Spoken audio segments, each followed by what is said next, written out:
लकड़हारे की सुनहरी कुल्हाड़ी की कहानी। सालों पहले एक नगर में कुसुम नाम का एक लकड़हारा रहता था।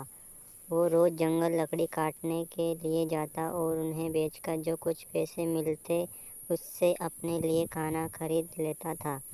उसकी दिनचर्या सालों से ऐसी ही चल रही थी। एक दिन लकड़हारी जंगल में बहती एक नदी के बगल में लगे एक पेड़ की टहनियों को काटने के लिए उस पर चढ़ा। उस पेड़ की लकड़ी काटते काटते उस लकड़हारे की कुल्हाड़ी नीचे गिर गई। तेजी से लकड़हारा पेड़ से उतरा और अपनी कुल्हाड़ी को ढूंढने लगा। उसे लगा था कि नदी के आसपास उसकी कुल्हाड़ी गिरी होगी और ढूंढने पर मिल जाएगी।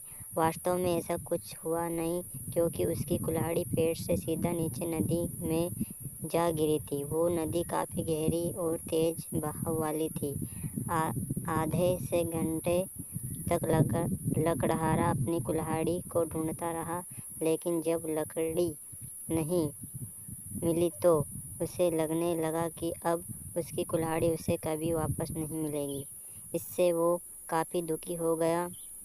लकड़हारे को पता था कि उसके पास इतने पैसे भी नहीं हैं कि वो नई कुल्हाड़ी खरीद सके। अब वो अपनी स्थिति पर नदी किनारे बैठे बैठे रोने लगा। लकड़हारे की रोने की आवाज़ सुनकर वहाँ नदी देवता आ गए। उन्होंने लकड़हारे से पूछा, बेटा क्या हो गया? तुम इतना क्यों रो रहे हो? कुछ खो दिया है क्या तुमने इस नदी में? नदी के देवता के सवाल सुनते ही लकड़हारे ने उन्हें अपनी कुल्हाड़ी गिरने की कहानी सुना दी। नदी के देवता ने पूरी बात सुनते ही कुल्हाड़ी को ढूंढने में लकड़हारे की मदद करने की बात कही और वहाँ से चले गए। कुछ देर बाद नदी के देवता नदी से बाहर निकलकर आए और उन्होंने लकड़हारे से कहा कि मैं तुम्हारी कुल्हाड़ी लेकर आ गया हूँ।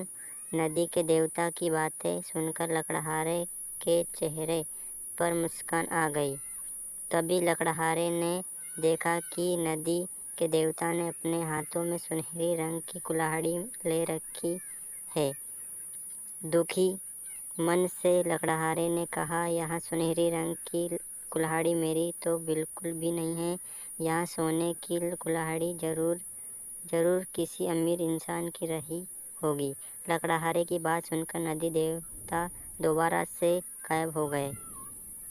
कुछ देर बाद नदी के देवता दोबारा नदी से बाहर निकले।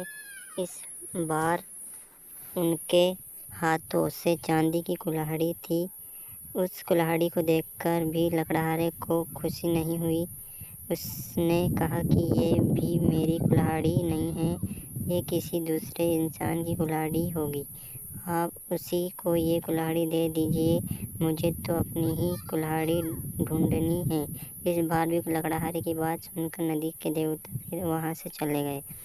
पानी में गए भगवान इस बार काफ़ी देर बाद बाहर आए। अब देवता को देखते ही लकड़हारे के चेहरे पर बड़ी सी मुस्कान थी। उसने नदी के देवता से कहा कि इस बार आपके हाथ में लोहे की कुल्हाड़ी है और लग रहा है कि ये मेरी ही कुल्हाड़ी है। ऐसी ही कुल्हाड़ी पेड़ काटते समय मेरे हाथ से नीचे गिर गई थी। आप ये कुल्हाड़ी मुझे दे दीजिए और दूसरी कुल्हाड़ियों को इनके असली मालिक तक पहुंचा दीजिए। लकड़हारे की इतनी ईमानदारी और निष्पाप मन को देखकर नदी के देवता को काफ़ी अच्छा लगा। उन्होंने लकड़हारे से कहा कि तुम्हारे मन में बिल्कुल भी लालच नहीं है। तुम्हारी जगह कोई और होता तो सोने की कुल्हाड़ी झट से ले लेता, लेकिन तुमने ऐसा बिल्कुल भी नहीं किया। चांदी की कुल्हाड़ी को भी तुमने लेने से इनकार कर दिया। तुम्हें सिर्फ अपनी लोहे की कुल्हाड़ी चाहिए थी। तुम्हारे इतने पवित्र और सच्चे मन से मैं काफ़ी प्रभावित हुआ। मैं तुम्हें उपहार में सोने और चांदी दोनों की ही कुल्हाड़ी देना चाहता हूँ। तुम अपनी लोहे की कुल्हाड़ी के साथ इन्हें भी अपने पास अपनी ईमानदारी के तोहफे के तौर पर रख लो। کہانی سے سیکھ: ایمانداری سے بڑی دولت اس دنیا میں کچھ نہیں ہے۔ اچھے ایمان والے انسان کی چاروں طرف پرشنسا ہوتی ہے۔ اگر کہانی اچھی لگی ہو تو سبسکرائب ضرور کر دینا چینل کو۔ Thank you.